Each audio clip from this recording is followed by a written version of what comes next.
Investigator TV. Like, share, and subscribe.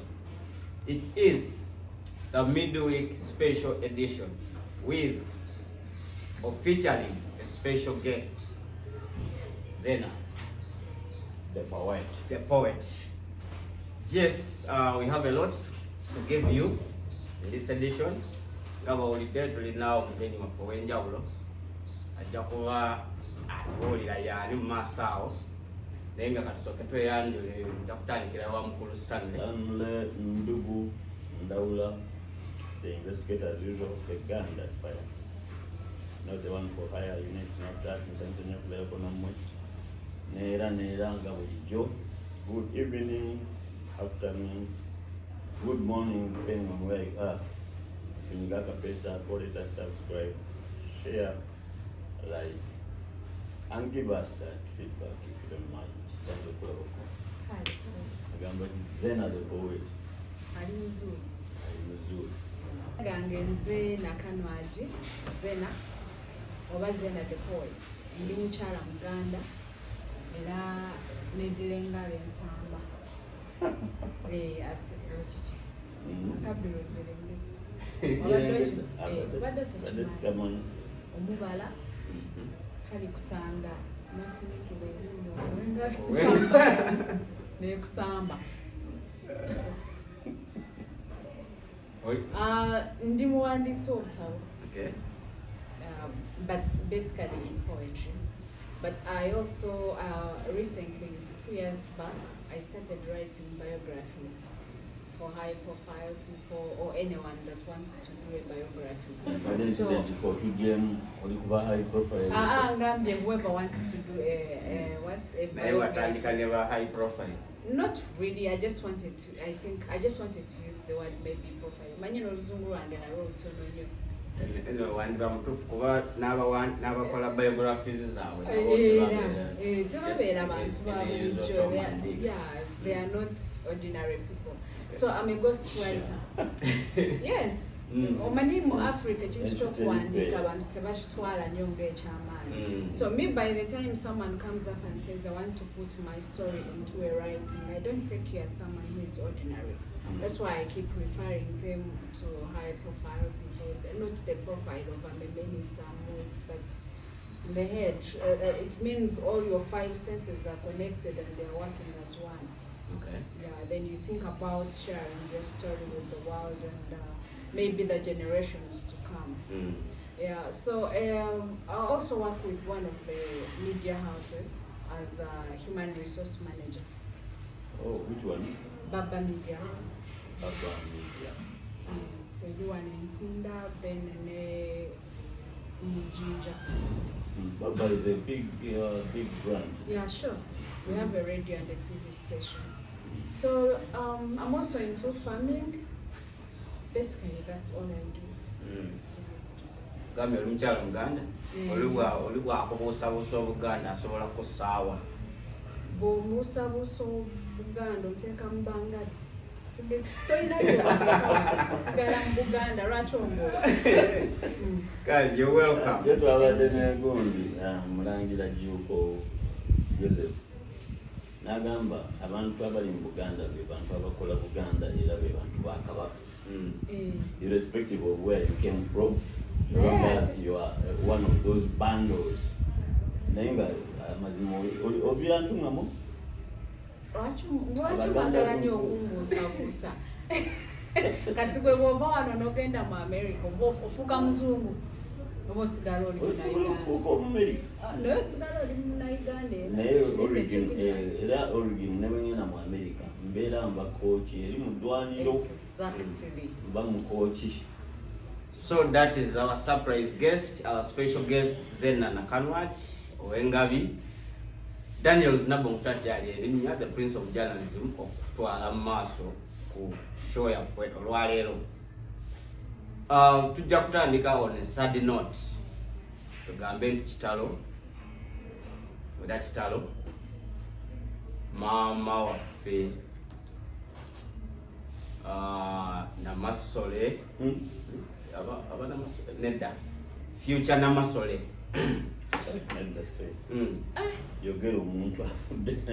Yes. Titles zireke. Mama waffe Ambassador Venetia Sebudandi atuvuddeko nga afiiridde Switzerland. Lwaki ngambye ambassador abadde Rwandan nation akiikiriddeko Rwanda mu nsi ez'enjawulo nga Russia oba Japan n'endala. Nja kusooka nnyalirize mukulu Stanley Ndawula olina first hand information ku mawulire amabi. Yeah, it is first of all omuzaana waddenga munene mu bitiibwa bye wane waffe abeera muzaana wa Kabaka. Erinnya linsumbuwa ye Venetia. Ngera nnyo sukuuli. Venetia mu French. Sebudandi yabuze olunaku lwa Joyce ekiro ndowooza. Naye kyenjagala kutereezaamu omukyalo oyo ye maama w'omulangira Jjunju Kiweewa yabeera omwana omukulu owa Kabaka naye tebalina kakwate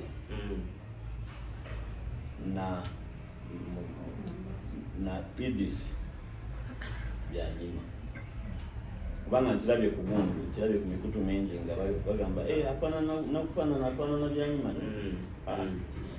They are not rejected. Actually, ono omukyala first cousin wa His Excellency the President of the Republic of Rwanda, Paul Kagame. Era abadde ambassador mu bifo bingi, abadde Switzerland, alwalidde akabanga ninaako obukakafu yobola kinanyina obukakafu naye nga ntegeezebwa oba mpulira kuva mu nsonda entuufu nti ne Kabaka abadde myezi ng'ebiri emabega bwe yali ava e Germany yayitirayo n'amulabako, so abadde mugongo okumala akaseera yabuze olunaku lw'ekiro kitalo nnyo kitalo ddala. Kituufu abadde ambassador mu nsi ez'enjawulo okuli Japan okuli ne Switzerland yennyini yafiiridde. Tusaasira wano Uganda tugamba bwatusinze ayisa abasajja Kabaka bakumye buki bakumye bubi. Ne ku muganda waffe Mulangira Jjunju kitalo nnyo ekyo kubibwako maama. Abamu ku ffe tuli bamulekwa naye bo simanyi we baba bayita baba babibwako abazadde. Welcome to the club. Zena nakanwa being a woman ate ne twogerako naye abadde mukyala. Abakyala mubeera n'embeera temuyisibwamu nga embeera bweti etuuseewo osobola kuwa bubaka ki obw'okusaasira famire ezibeereddwako omuntu waabwe. Manyi ekintu ky'okufa, I think it's something that cuts across. We all feel the same. Okay. Ekyo teri muntu agenda okugamba nti ntaate ki naddala okuviirwako omuzadde. It is something that brings unmatchable pain. Ate no one should lie to that there is a timeline on grief. It will always come. So what I usually tell people, especially those who have lost their parents, my parent died I think 5 years back, and life has never been the same. So when someone tells me I've lost a parent, I know exactly what you're going through. Yes, I know what it is. It doesn't matter whether you're a high profile person, it will always come back that someone has gone. Before we came on set, discussing something that you said. Nengwa ku mukatabo ka I'm a woman, I'm love. Akatabo kano Zena ke yawandika. Nimba just badde mbikula. Ngayogera ebyo nendaba going under in the poem titled Pain. At 8 months, struggles began, pages rose. Stories were written, nothing much has changed. It is the same. Tears are still salty. So at 8 months, actually, I wrote that 8 months after the death of my father. Yes. So in Zena kulane tata wange, right from childhood, kuva ku myezi munana. That's when he was separated with my mom and I was left with my dad. So when I naye all through, at time where I took an and me, I had known him, I used to take him as a superstar, you know. So even when he was dead and I was seeing his body, I kept having hope that maybe he's going to a cough of relief and come back to life. Until after like 2 months when I saw pages turning, you know when you lose a parent, that's when life comes. Like that's when reality sets in. You start seeing the relatives that used to call you son and so's daughter, when you meet them on the way, they run away. They probably think you're going to beg for something, or you get. So that kind of, I think no feel was at the doors a stage in the way life turns very fast. Having to be hey, wait a minute, this is what it means. So most of the poems here is singa kubanga katabana kawandi kangandi in that pain. I don't think I've ever stopped engraving. Naye mulimo poems singanga zikwata kutata wange n'obulamu bw'empitamu. One more oyongeredde cow about death before we came to the set. Tugamba how you wish it was just a transition from someone else. Nikati inze singa katonda naye simanyi kiki ekyamunyiza kutuuka kweno punishment because you're mazima. It's too much. It's too much. Omuntu abadde awo oyina amagezi, you do your own things, noka ne bakuteeka awo ne bakuziika and you wrote and no one will ever hear from you, you know. Singa twalinga nga it's a process, we transit kale kati nga nze kandeze nembeera wano chuchuchuchula nekyusa nenfuuka ente nyemanye nti byeyitamu ate eyitamu biki just kugenda mugundi nenywa nebaye ne bagikama anti kati bwaba bagenda gisala nenzira mulimo nenfuuka embwa. In other words, ogezaako okugamba nti bw'ofuuka ente still oba okyali wa mugaso. Oba okyali wa mugaso. Ng'olaba mu gamotoka zo, ng'olaba mukyala wo, ng'olaba mwami wo. Naye awaakiriko kisingako okuteeka eri mu eri n'obeerayo wekka. Naye ate mmwe abasiraamu mulina engeri gye mugonzaamu okufa n'ogamba inna lillahi wa inna ilaihi raaji'uun. Manyi obusiraamu bwajja kutukakkanya myoyo. That's why in most cases I tell people that Islam is the reality of life. Kati ekigambo ekyo bw'okyogera olina engeri gy'okakkanamu ne bakutegeeza nti buli kimu kyonna kiriwo kya Allah. Okitegeera okakkana. Kati nammwe mulina buno obuyimba bwe mutera okuyimba naddala awo nga wateekako ebimuli amaze emirimu gye Mukama yawa era yajja Mukama lyebazi nga bakutwala eri naye nga muyimba. You know, there is the way it softens, you know, go as but I think okufa ndowooza simanyi nze nina ebyange ebintu byendowooza. Okufa kulinga indeed kumala mirimu gyo kitegeera nze abantu batera okungamba bize nemugamba muganda wange gijja kumala gikole ki ebifuula bize bijja kumala gikole pisa wakadde kubira omuntu omukyalireko something like that than okulooza nti no you are too busy. Abamu bakitwala nga status, that kind of being busy. Bakitwala it is a pride. It's pride. What together. So naye ku nkomerera byonna you are going to die. Tokaka mbeera tokyawa muntu tositulira muntu kigambo kinene ekiganye kiti after all ne bwonna kyakivinga ku nkomerero ya byonna you are just passing. Naye wano oyiseewo otya kyekisinga obukulu. Naye Me, naturally, I think that's why I'm even into art. Naturally, I'm a very curious person. Banda bibatya, bampulide batya, and I'm also very unfortunate. And I'm always a misfit. I'm always either misjudged or someone wishing us something different. May you please qualify your... Yes, so this year around April, I was in depression for like a year plus, and most people didn't know. So this year around April, I passed out. And in the morning, I found myself in Mengo Hospital, and I didn't know how I'd gotten there, all those things. After 1 week, I sat and spoke to myself. I said, if I had died, life was going to go on. You know, people, the world was going to, no more. It's 1 week, everyone is saying, rest in peace, and no one. Sigo Muslim, naera watu tuliona tukumoninga amachupa gabaga. Kati ekintu ekyo bwe nakiraba nengamba to hell with life. Live every moment that comes. Exactly. Go where there is softness. Go where there is happiness. So that was your turning point. That was my turning point in life. And that's why I'm even coming back to art.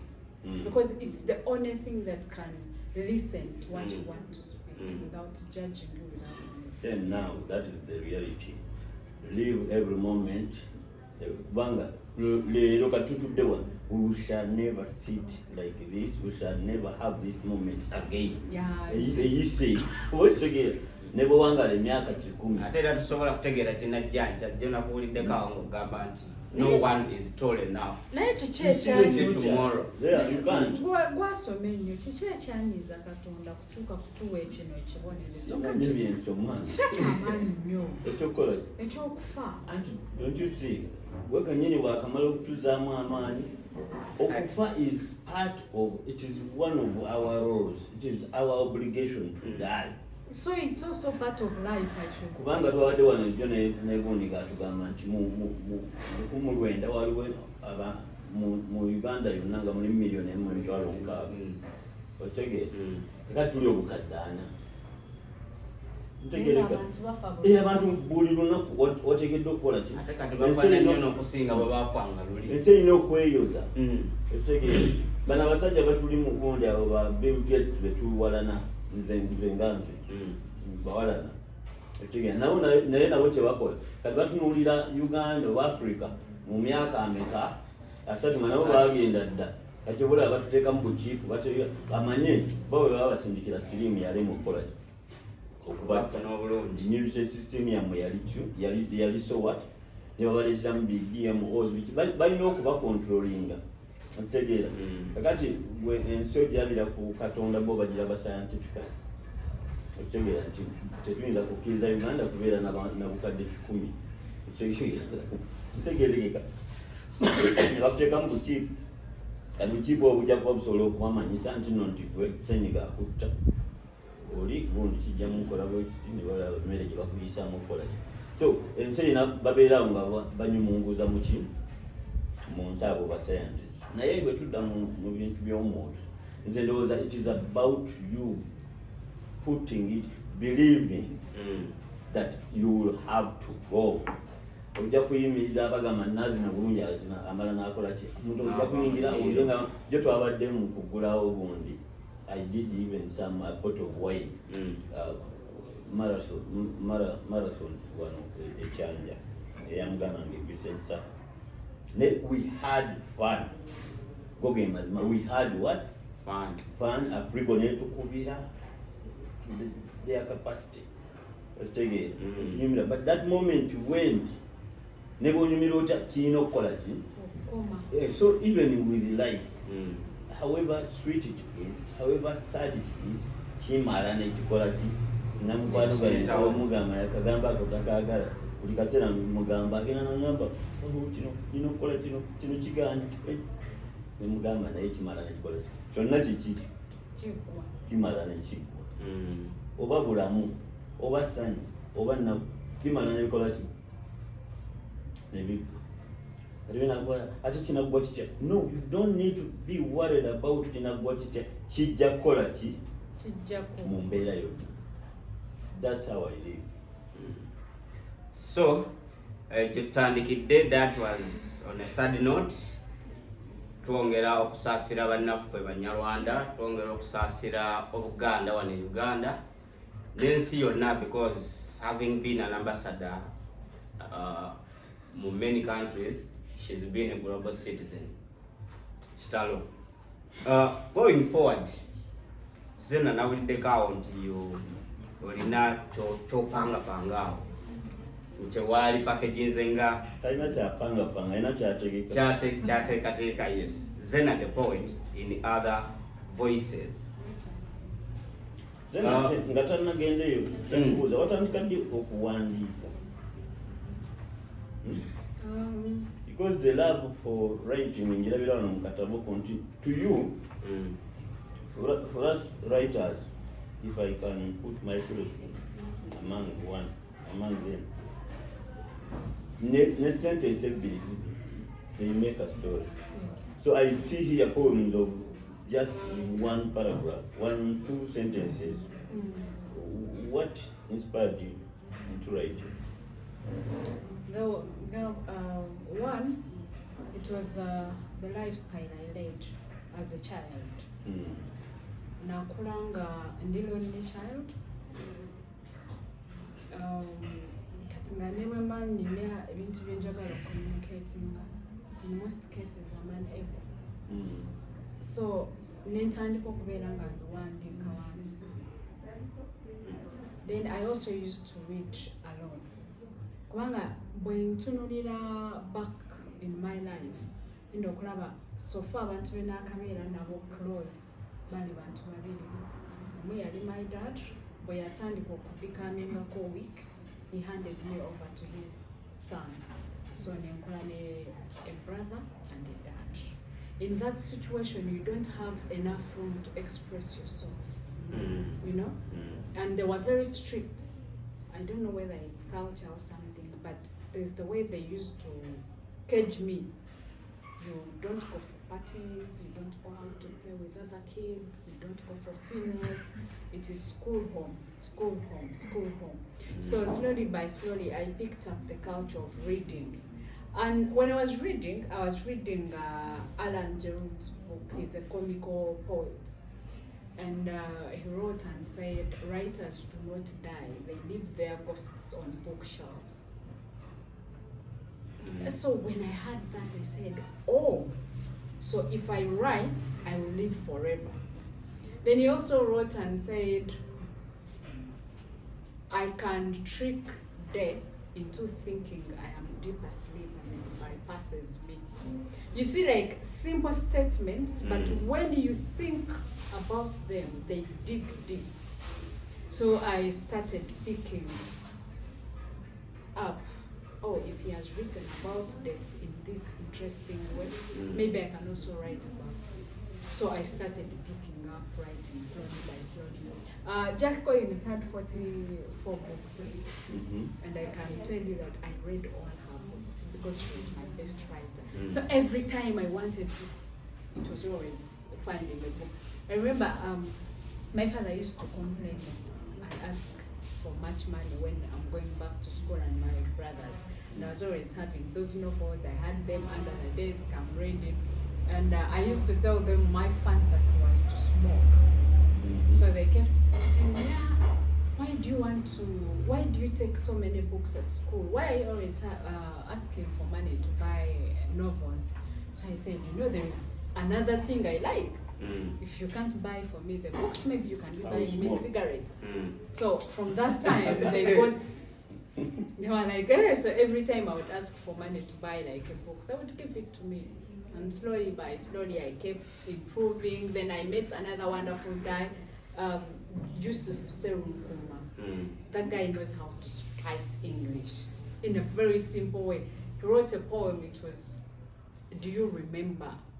I was in senior 2, but I still see him, I still hear his voice reading out that poem. Do you remember the night we laid under the tree telling stories? just a simple poem like that. I was like, oh, so I can also actually do this. Then I started putting my work slowly. But of course, you know, like in Uganda, if you're a poet, everyone thinks you're confused. So sometimes. So, there is another poem here titled Smoking. I want to start smoking weed, just to be between sober and drunk, and speak to the demons I rear. Yes. Poetija. Nachijawo. Kubanga nze mani bwentuula mu restaurant nentuula n'abantu aba smoking. I literally move closer and sit next to them. Why? It's the way they hold that cigarette with pride and confidence. And yet they know it's not even the right thing, but they hold it with pride and they are puffing. I don't know, there is something about a cigarette. At my age, I cannot learn smoking. The way they hold the cigarettes. It's the way they puff. Growing up, I also used to see my dad. Kawayamba so smart in his suits. Now what a cigar watch. Very perfect man. Exactly. You know? I also had I had an uncle. I had an uncle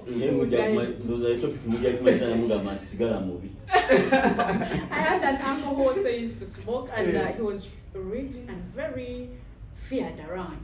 But he used to like me, so every time he would come home, he would at least hug me or we talk. Now, being that kind of a person, and he smokes, the way he would come with his cigarettes in my father's bedroom and he's smoking and he's talking, I used to enjoy it. Was your father a smoker himself? No, never. But smoked. somebody would smoke from his bedroom? Yeah, my uncle would No, smoke from his bed. Yeah. So, you have had, I think, a couple of books. Then other books by you. Spit My Heart. Yeah. Then the feelings, touch of emotions, naked mind.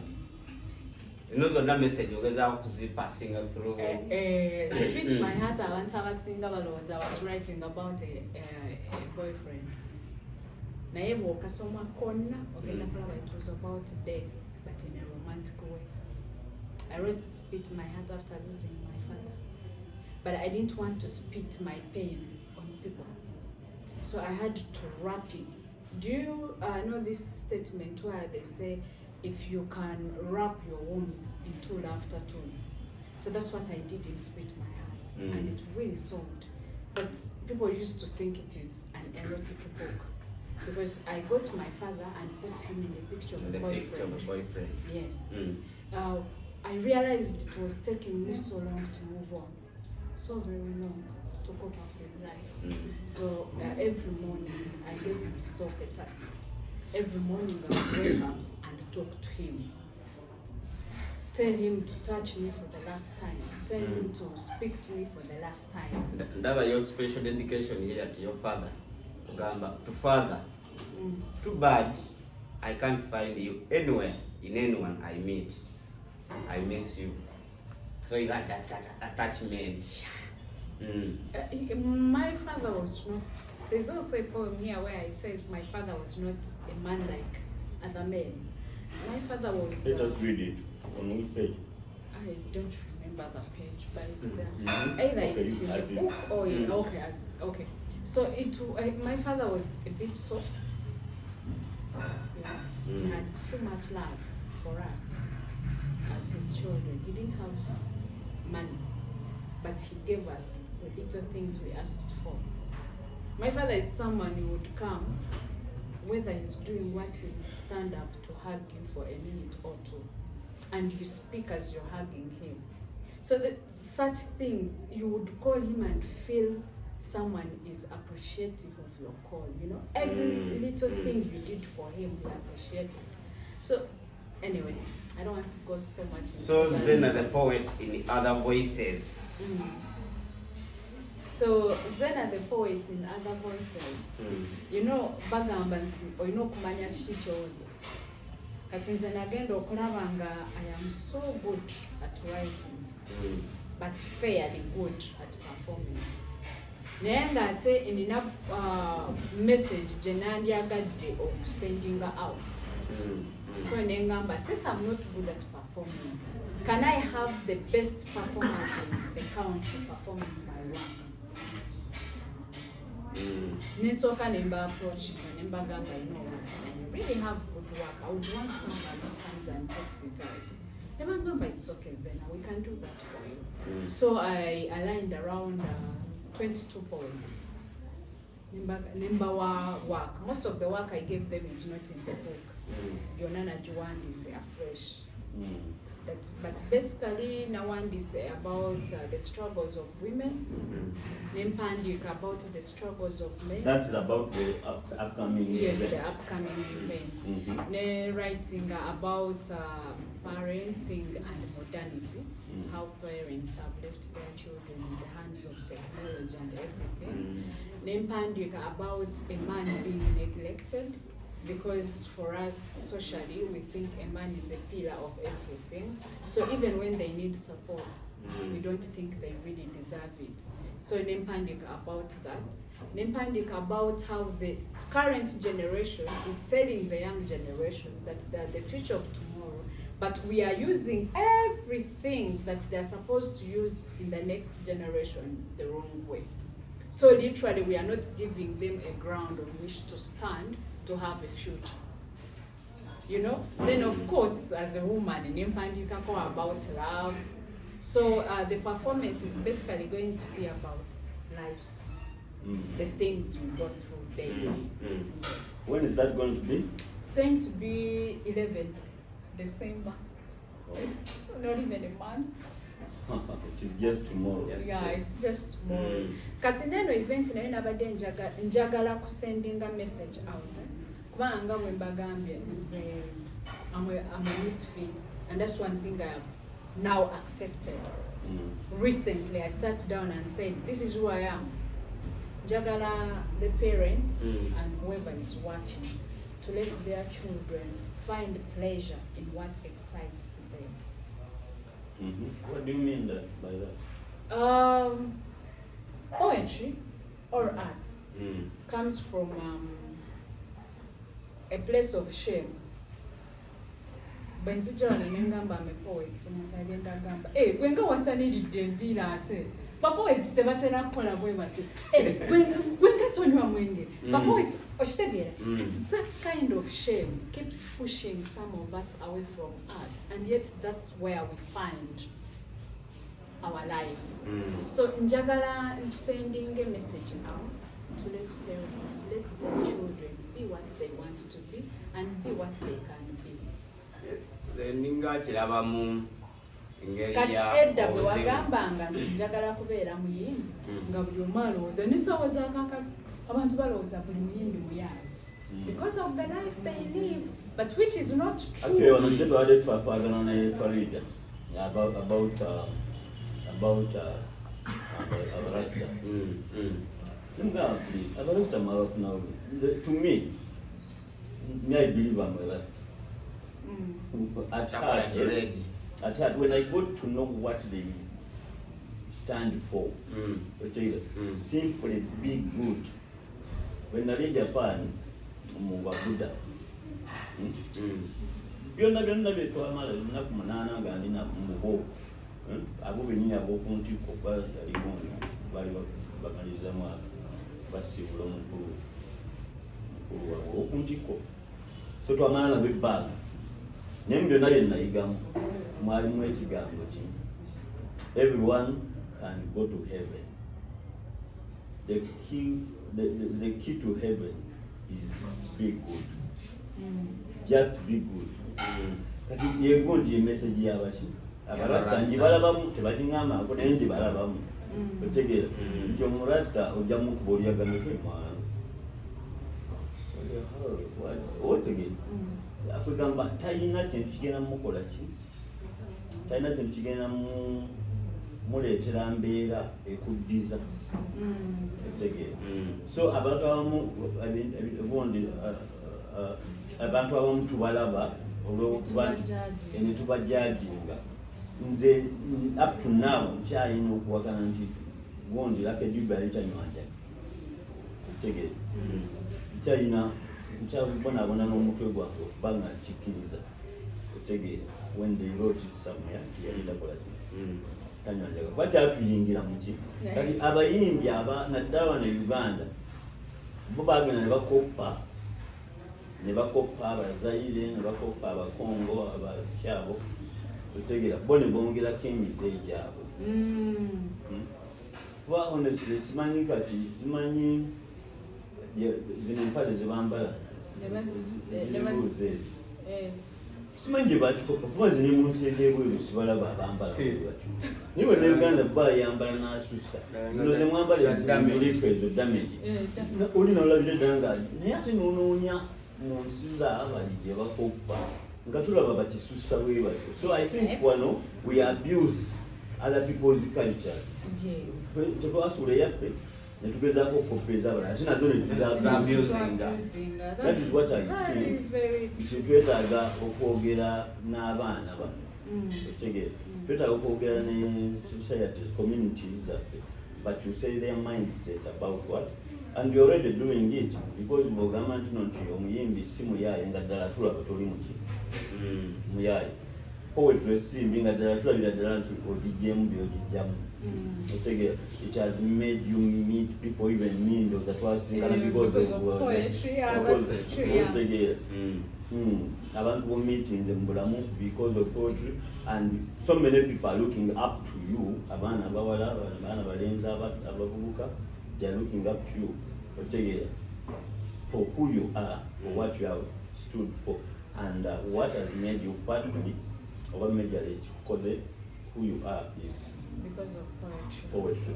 So I think twetaaga okuvangayo Zena ono namuyita kodda nga naye lwaki tetukolayo program ku investigate agamba no I want to keep out keep out tuganye we are not the best naye buli lwobaayo n'obaako nze siri mwogezi ndi muwandiisa my keyboard warrior okitegere bw'oŋŋamba ebyokwogera nkubowa okitegere hey that's true you come out and give the little you have n'ogezaako kyokola. So about sharing the message mu event eno tugenda kubeera wa bajja accessinga atya? Tugenda kubeera ku theatre La Bonita.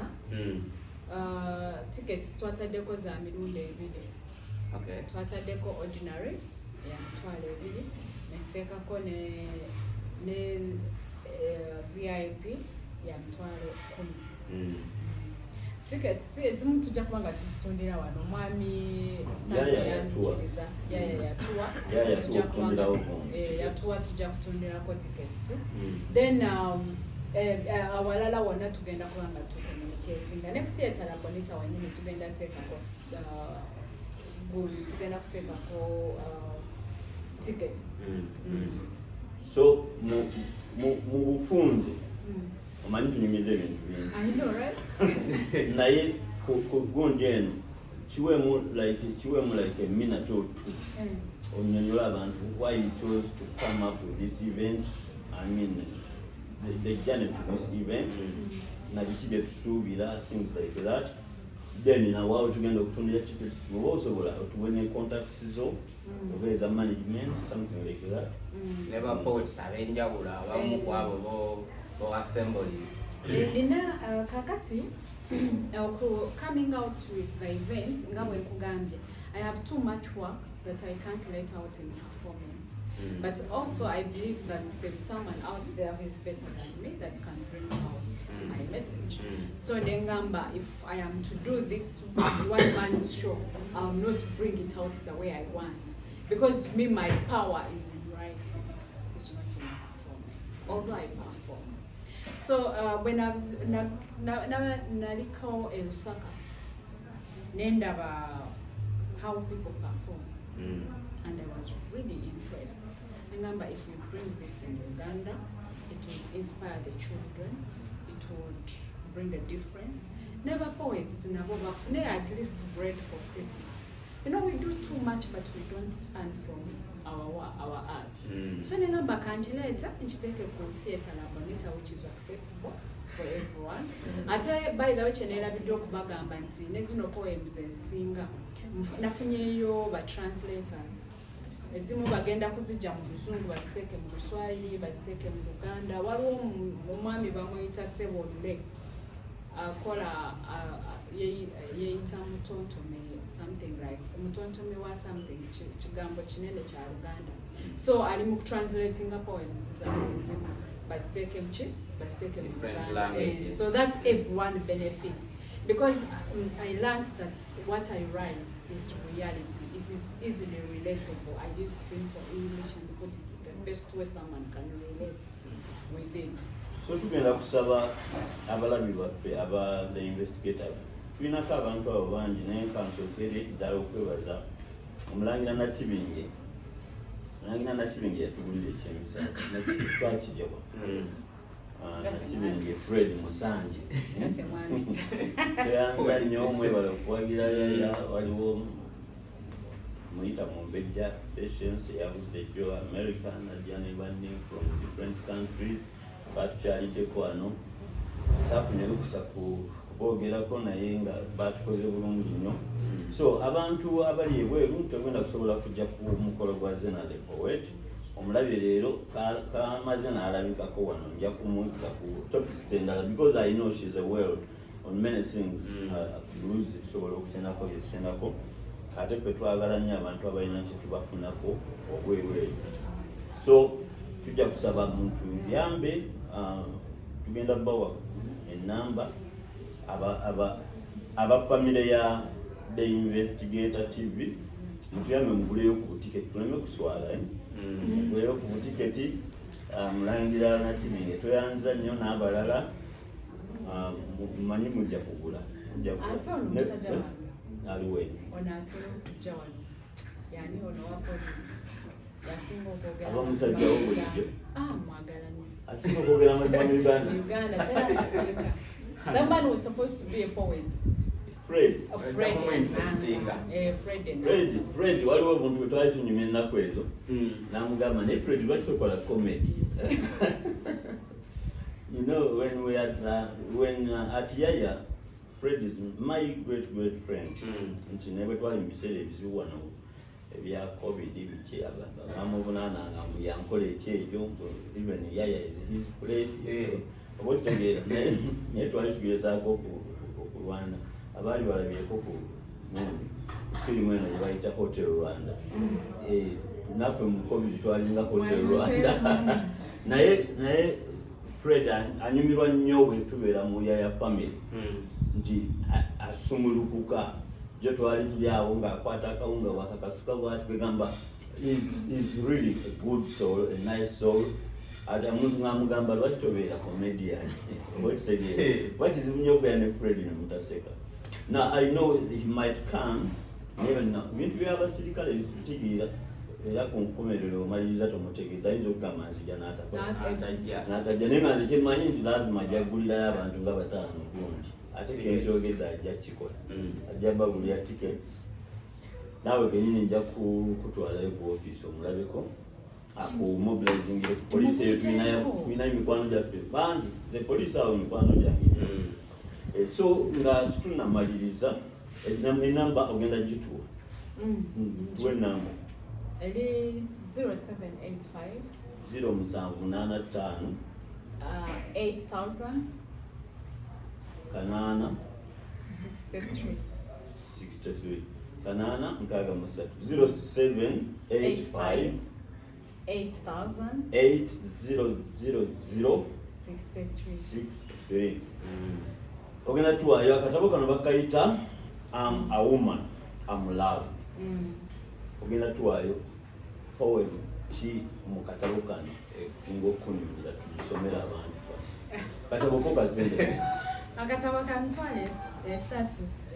Akatabo ka mitwalo 3 kuyaya weebuli naye n'aba tebuliiwo tugenda kukola ki? Tugenda kuleetawo. I shall. Engano wangu. Ndio kutoka kasoma. I shall pain you. Of that I'm sure. Because reality is so sour.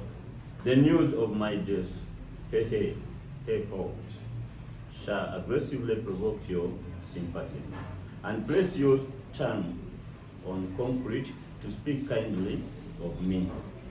You shall regret the days you have ignored me, and left me to the world where echoes answer my calls. And the tears shall dig deep into your skin pores, and burn your tissues like gasoline. And you shall wish you had sheltered my soul when it yearned to be accepted, and lingered on crowded yet lonely streets. And you shall wish you had switched my heart when I told you it was breaking. And you shall wish you had not drunk all my energies and left my bones to rattle, searching for support.